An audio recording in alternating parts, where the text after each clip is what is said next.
Welcome to New Thinking for a New World, a Tilburg Foundation podcast. I am Alan Stoga, your host.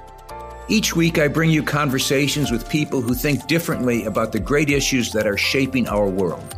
Geopolitics, disruptive tech, mass migration, the changing climate, culture wars, all of it is grist for our mill. I hope you enjoy listening.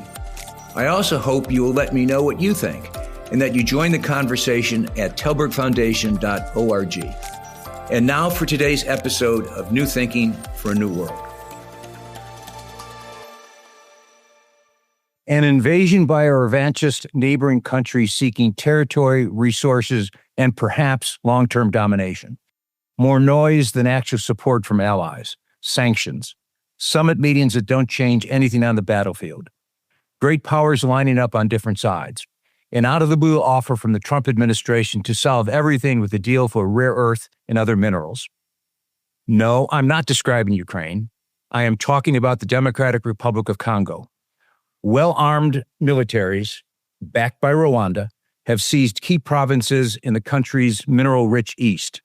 They're threatening to continue their offensive with an ever-changing mix of tribal, political, and economic explanations that seem to be shifting from regional to national ambition. Why should we all care? I think the answer is not only because of the human tragedy that these kinds of wars inevitably produce, but also because the Congo conflict is a microcosm of our time. International borders no longer sacrosanct, 19th century style natural resource grabs, great power confrontations, all with the potential for nasty regional and even global consequences. Michela Wrong is a journalist and an author who knows Rwanda and the Great Lakes region as well as anyone, even if Rwandan President Kagame probably wishes she didn't. She recently published an article in Foreign Affairs, the American Foreign Policy Bible, titled, How Far Will Rwanda Go in Congo? Welcome back, Michela, to New Thinking for a New World. Thank you for having me on again. I learned a long time ago, never bury the lead. So how far will Rwanda go in Congo? Yes, well, that was a good title for my article because I sort of failed to answer the question. In a way, it was a kind of exploration of the possibilities. I think there are two possibilities at the moment. There are two key alternative visions. The first one is the biggie, and this is one that has been floated by the rebel alliance that is steadily gaining territory in Eastern Congo. And they have said that they want to march all the way to Kinshasa, the capital of Democratic Republic of Congo, and topple Felix Tshisekedi, the president there, and his regime. And they're saying that's what they're going to do. So that would be regime change. The smaller, but still very, very ambitious plan, which appears to be taking place as we speak, is that rebel coalition would end up controlling a huge swathe of land in Eastern Congo, which is both fertile and also full of mineral resources and timber and all sorts of other goodies. And that they would then set up a sort of semi-autonomous protectorate that wouldn't really answer to Kinshasa and would be very in line and very easily influenced and very amenable to Rwanda, which is the neighboring country supporting the rebel group. Let's provide just a bit of the backstory because those are the major elements of the story. Part of this goes all the way back to the genocide in the 90s. But at least from a distance, it seems it's time for everything old is new again. Local warlords, great powers, competition for resources. Is that too melodramatic? This almost sounds, if you were writing a movie about Congo in the 21st century, you'd be doing everything that seems to be happening on the ground. Yeah, there's a real sense of déjà vu for journalists and analysts of my generation because we feel like we have lived through this movie before. In fact, I've been using the phrase Groundhog Day. There are so many elements that are familiar from when we were much younger. covering this region 30 years ago, when what we saw was a rebel movement backed by Rwanda, just like this new rebel coalition is, nominally Congolese. In fact, all its fighting force was coming from the Rwandan army, invading Eastern Congo, announcing that it was going to march all the way to Kinshasa, and then doing so and toppling. At the time, of course, it was President Mobutu Sese Seko, and the country wasn't called Congo, it was called Zaire.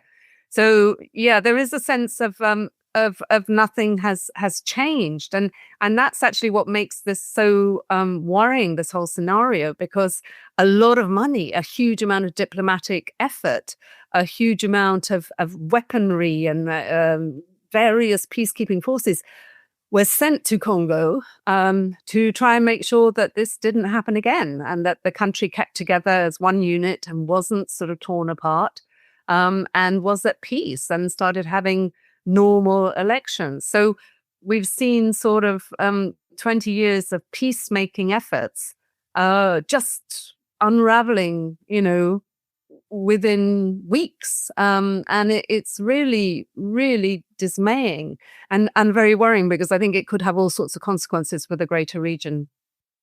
Seems to me there's at least three parts of an explanation for all of that. One is tribal conflicts that don't quite match, obviously, national borders. One is individual stories, individual drive for power, the great man stuff. And one are all of those resources you mentioned in passing. This is a fabulously wealthy, at least in theory, country, Congo, and in particular the east of the Congo. Unlimited amounts of gold, tin, something called tantalum, which I'd never heard of before until I started learning more about Congo, tungsten, et cetera, timber, the list goes on. Is it some kind of witch's brew of those three and maybe other things? Is one driver keeping this alive now 30 years going on, who knows how long? Well, I think the habit has tended to be, by the international media and commentator, they've got into this habit of saying it's all about the minerals, there's a slight element of guilt tripping about this, because they say, look at your phone, look at your computer that you're using right now. These were made with these key strategically important minerals that come from Congo, because it's one of the world's major sources. And this is why this conflict is happening. But most people who study the region and this particular conflict will tell you that that's just an element, and it may not even be the prime element. One of the theories, people will say very simplistically, they'll say, well, Rwanda's just going into Congo because it wants to steal its those mineral resources. Well, the sad fact is that Rwanda has been hoovering up those resources for years now. They've been smuggled out of Eastern Congo and exported and sold as Rwandan produce for years. So it didn't really need a war to get access to those riches. And so I think whenever, it's definitely a factor, but not the key factor. There is also an ethnic element to it, which you've mentioned, which is that, there is a group of Tutsis, Congolese Tutsis. The Tutsis are this group that from which Paul Kagame comes. He's a Tutsi, his wife is a Tutsi. Key members of his ruling administration are Tutsis. He ran a Tutsi-led rebel group that seized power in 1994. So, and he has presented this conflict as, this rebel movement, this rebel coalition called M23 is only in the country because it's protecting the Tutsis who face a second genocide. So he kind of reminds people of the 1994 genocide, in which members of the Tutsi minority were particularly targeted. And he'll say they now face a second genocide because they are being harassed, lynched, attacked, victimized. And that's why the M23 is there, and it's protecting them. I think that argument doesn't really wash. And if you look at particularly the area that is now being occupied by the M23, that they have seized over the last month and a bit. There are many different ethnic configurations in it, many different communities, and the whole argument of like it's there to protect the Tutsis is becoming thinner and thinner as the weeks go by. So I tend to see it more as a hegemonic issue, an issue of presidential control. I think you have in Rwandan President Paul Kagame, one of Africa's most interesting, most ambitious, most ruthless, and most impressive leaders. And he's a man who leads a very small country of 14 million people, who has always been a bit too big for his own country. And I think if you look at history, this is the 5th time that Rwanda, under his leadership, that the Rwandan army has gone into Congo, supporting a Tutsi-led rebel movement. And when he did it in 1997, it led to the overthrow of President Mobutu. He tried to do the same thing again in 1998 and topple the man he had put in place of Mobutu, Laurent Kabila. That didn't work. But ever since then, he's been sort of sending his forces into Eastern Congo. And I think it's really become an issue of his dominance in the Great Lakes region. He is kind of become very sharp elbowed, and he's saying to all the other regional presidents that, I'm the big guy here. I'm the person who decides the future. And when you see something happening for the 5th time running in 30 years, you have to assume that the intent behind it is very serious and probably permanent. And so my assumption is that, as we were talking about earlier, that he's now determined to carve out a sort of area of influence, a protectorate that will be obedient and responsive to his desires and his wishes in future, and not really operating as part of Democratic Republic of Congo. Let's talk about the other players on the Congolese side. You have the president, Tshisekedi. You've got Kabila, who seems to be back, maybe, perhaps, who knows? You have Corneille Nangaa, who is suddenly out of nowhere a player. Can you talk a bit about that and the interrelations among them and between them and Kagame? Yes. And these have all shifted. I mean, these are all things that have changed over the years. So just maybe I'll start with Kabila, just to specify. I mentioned earlier Laurent Kabila, who was the rebel leader supported by Rwanda, who toppled Mobutu Sese Seko in 1997.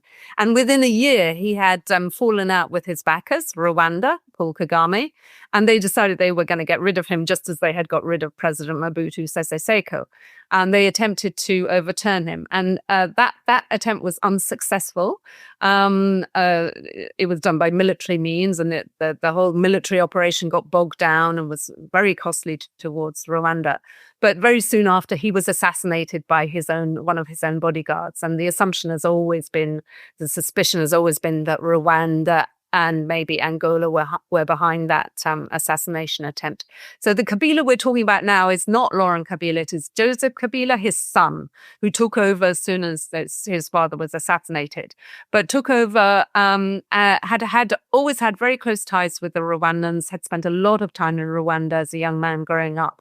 And during his presidency, which lasted a long, long time because he exceeded his term limit and had to be bullied into stepping down by by the international community eventually. He was always very close to Paul Kagame and seen really as doing his bidding. So eventually he had to stand down under Western pressure. Felix Tshisekedi takes over very much as his anointed candidate. There were huge question marks about the validity and transparency of that election. Felix Tshisekedi himself is the son of a very respected, long-running veteran opposition leader from Congo, Etienne Tshisekedi. Initially, Felix Tshisekedi's relations with Paul Kagame were extremely harmonious. There was the message went out that they were going to be best of friends, and there was no reason to have any tension or any disagreement between the two sides.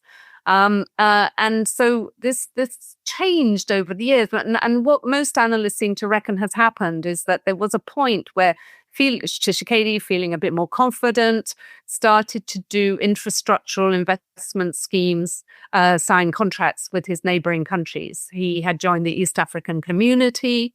He was signing road construction contracts with neighboring Uganda. The roads, if they had been repaired and built in the way that was being discussed, would have meant that all produce from Eastern Congo would have gone out either via Burundi and Tanzania or via Uganda and not gone through Rwanda, which suddenly meant that a source of sort of both influence, but also, a source of income would have been lost to Rwanda. And I think what most people reckon is that Kagame saw all this happening and realized that he was being cut out of the deals. And this also coincided with a railway project that was under discussion with Tanzania. And he just thought this is unacceptable. I'm the person who decides what happens in the region. And that appears to have really been the trigger. And then we suddenly see this M23, which was an old rebel movement that had been active in the 2010s, reviving and coming back into play with Rwandan backing. I'll just go to the last person you mentioned, was Corneille Nangaa.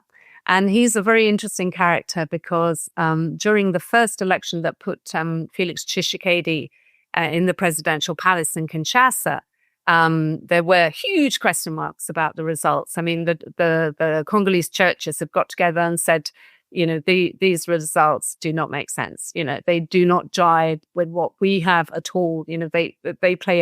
Churches play a very important role in Congo in terms of sort of trying to protect civil rights. And they said, this doesn't make sense. And Corneille Nangaa was the director of the Electoral Commission. And so he basically signed off on these very, very dodgy election results. And this is not something that the Congolese population has forgotten. In fact, they have repeatedly raised this with him.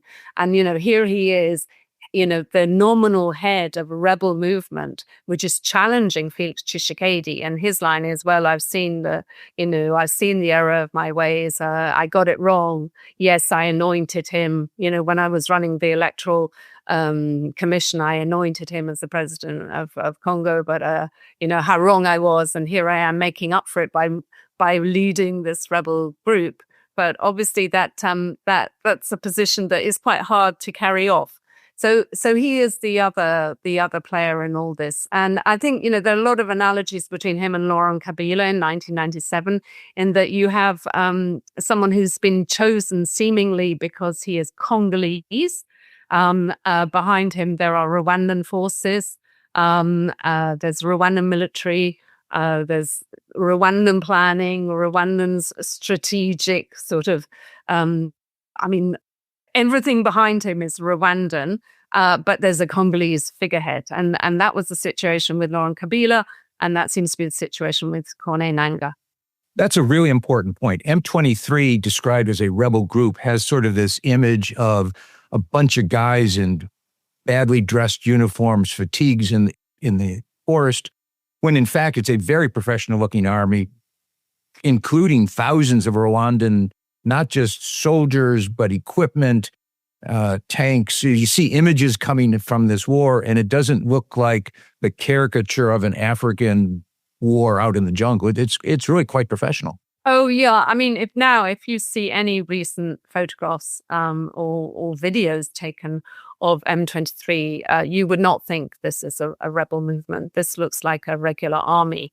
And this point has been made repeatedly by UN groups of experts who have gone in and done 6-monthly reports on what's going on in the region. And they have sort of said, in their reports, this is a rebel movement that operates like a regular army. It's got the same equipment as the Rwandan army. It's got the same gear. It's got the same uniforms. This is basically the Rwandan army. So I think it's increasingly difficult to distinguish between the two. And in fact, occasionally, because the M23 are giving more and more interviews to journalists, you will sort of see the leader of the M23 being interviewed, and behind him there'll be some of his fighters standing there, and they look like, superbly equipped, pristine uniforms. They don't look like the kind of rebels I've ever seen in Africa.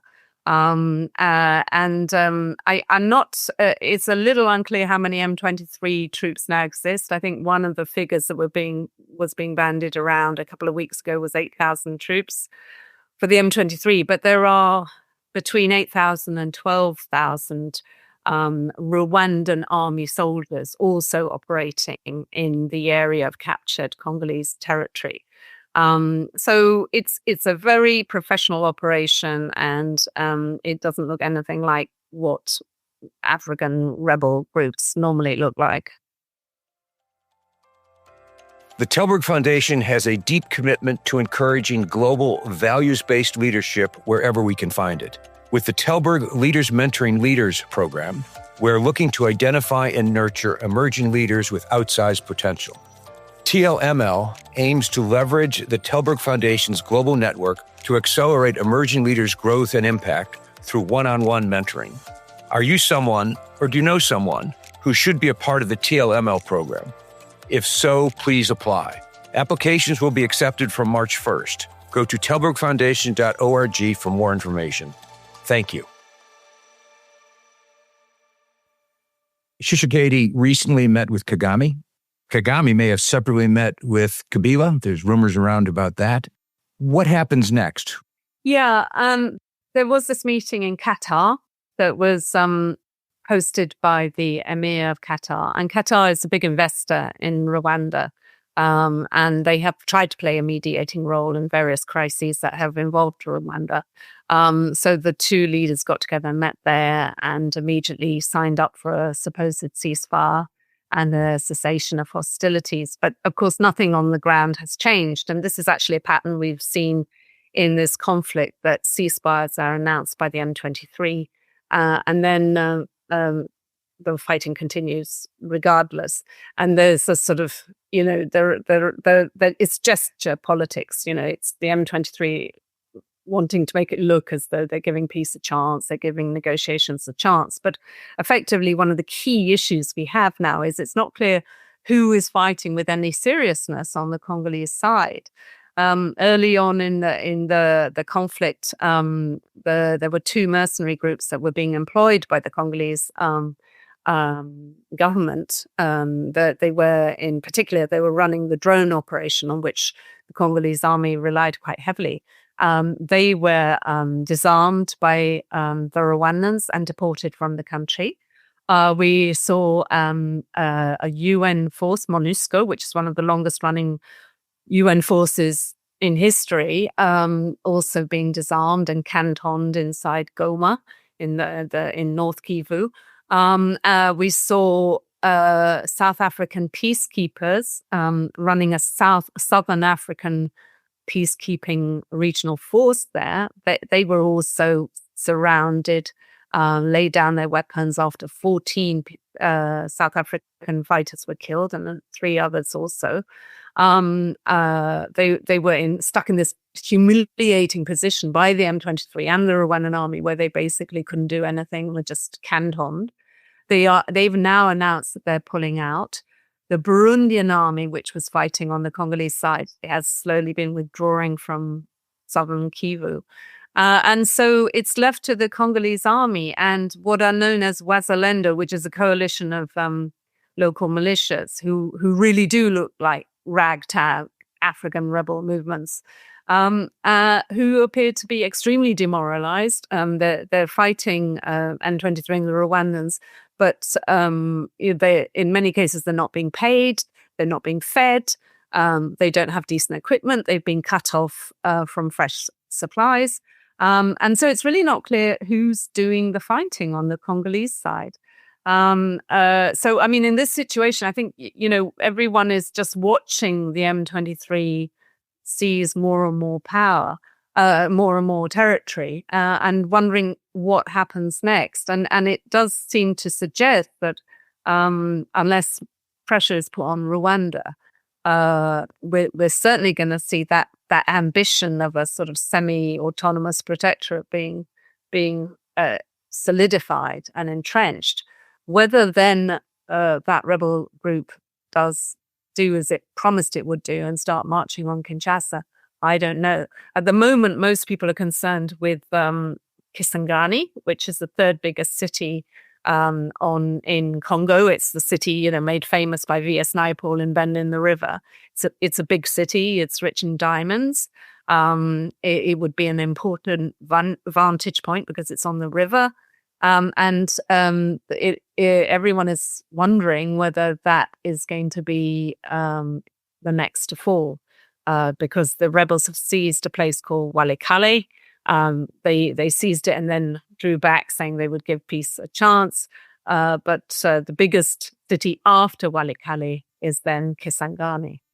Let's add the great powers at this point. Rwanda has had good relations with the Europeans, especially. China more or less replaced the United States in Congo economically over the years, explicitly in terms of buying out Freeport-McMoRan and the mining concessions. The Russians seem not to be around, although that may or may not be the case. And then, as I said at the top, all of a sudden out of the blue, the Trump administration shows up with a very Ukraine-like offer to buy rare earths, minerals, which may already be owned by China on the one hand or promised to the Europeans on the other hand. And none of it may matter, in fact, but does it? Yeah, I think there were definite parallels between the Zelensky deal with Trump, concerning minerals, and the possible deal on minerals in Congo. The problem is, you've already highlighted, it's not clear that these are available to be handed out.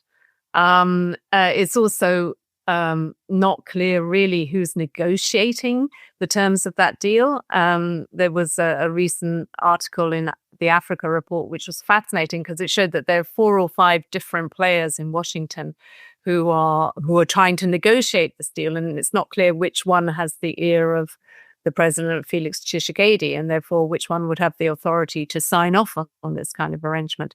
But it's also very unclear what kind of security guarantees the US would be willing to offer in exchange. What we do know historically is that America, ever since Black Hawk Down, has never wanted to see American soldiers engaged in the African continent, has always wanted to act using proxies. And one of the proxies they were happy to rely on were the Rwandan peacekeepers, who were very, very good at their job and were always willing to step up and take part in UN operations across the continent. So it's really not clear what the Congolese would get in exchange for handing over these minerals, if they even can do so. So I think there's a lot of murkiness around that, and it sounds like a fascinating deal, but may prove to be really hard to pin down.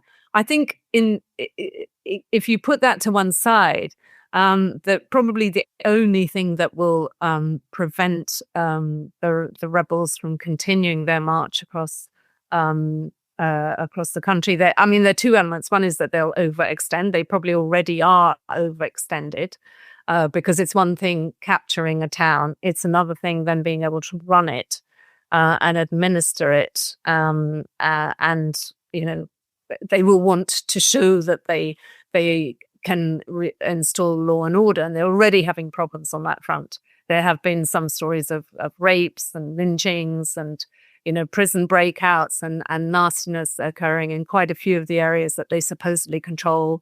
They've talked about training up policemen. They haven't been able to deploy them. The banks aren't operating. Trade has ground to a halt. So there are all sorts of sort of structural problems already surfacing. So that's going to be one issue. And then, the other problem is going to be, the attitudes of both Africa as a whole, because Congo is an enormous country which is surrounded by all these African neighbors who may decide they're not that happy about what's going on their border. But also the attitude of the international community. because let's not forget that Rwanda, which backs the M23 and without whom the M23 would not exist, is heavily aid dependent and is run by President Paul Kagame, who very much likes to be invited to Davos, turn up at various red carpet receptions, have delegates from all over the world attending conferences in his capital, see various soccer clubs. He sponsors all these sports organization and goes to various sports meetings around the world. He's someone who likes the approbation of the West. And of late, there have been a series of sanctions being announced by the likes of Belgium, by the United Kingdom. America has sanctioned one of his key ministers. There's also been the EU has come out with a list of Rwandan officials and M23 players that it's sanctioning. So one by one, these sanctions are being unveiled, and he's beginning to feel the sort of cold shoulder of an international community that he's always very defiant, he's always very challenging, but he does care desperately about being admired, respected, and praised in the West. And that praise and admiration is beginning to be turned off. Let me end with the what if question. What if this time, however, they push on to Kinshasa? What if there is regime change in Congo and it is a regime which is, as Kagame had intended before, really quite, if not controlled by, at least dominated by Rwanda, that he says, okay, I understand the global order is coming apart and the Europeans aren't quite on their game and the Americans are distracted. Now is the time for me to change this. What would be the consequences for Central Africa and maybe beyond? Yeah. It's hard to imagine. I mean, when Kagame toppled Mobutu, the entire region was very fed up of Mobutu. He was seen as being a destabilizing force, an aging, sclerotic, deeply corrupt president who really represented a previous era, and that, it was time, the region was well rid of him. And therefore, a lot of neighboring countries, most of them, got behind the AFDL and Rwanda and did their best to topple him. So it was a joint effort. This time, you're talking about a president who, at least for his second mandate, is seen as being, having been fairly voted in and having a genuine electoral mandate. The West, which again had turned its back on Mobutu in 1997, is very unhappy about what's going on. Even if they haven't unrolled and unveiled particularly muscular sanctions, they're very unhappy with what's going on. So they would be likely to give a new Rwandan-backed regime in Kinshasa the cold shoulder. But I also just question whether it would be possible for that kind of regime change to take place. Because as I said, Corneille Nangaa has huge credibility problems because of his role in sort of helping Tshisekedi win power in what were obviously rigged elections the first time around. I think he's regarded as a bit of a joke by most Congolese voters.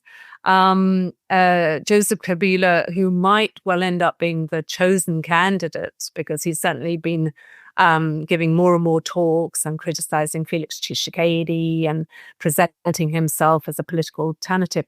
I think he's simply seen as a Kigali puppet, as Paul Kagame's puppet by most of the Congolese population. So I think there would be a real credibility issue with anyone imposed in that way. You can say, what does that matter? But we have seen in Kinshasa before what it's like when you have a deeply unpopular president, because Mobutu in his last years was deeply, deeply unpopular. And it was really a place that was in limbo because, no one was really running anything. And there were constant sort of citywide strikes and constant protests and constant demonstrations. And I don't think anyone would be looking forward to that scenario. But also, yeah, I think if that were to happen, I think it would be very difficult for President Paul Kagame, because he would be seen as someone who is simply a sort of, serial regime changer. Someone who seems to think it's within his power to topple neighboring administrations, and is quite ready to do that. And many of his neighbors already see him in that light, but it would really cement that opinion. And I don't think that is necessarily territory that he would want to enter. Michela, thank you for the conversation. It sounds like we aren't terribly close to the end of this story. It may calm down, as it has pointed out. Rwanda's done this 5 times. It's been 30 years of struggle.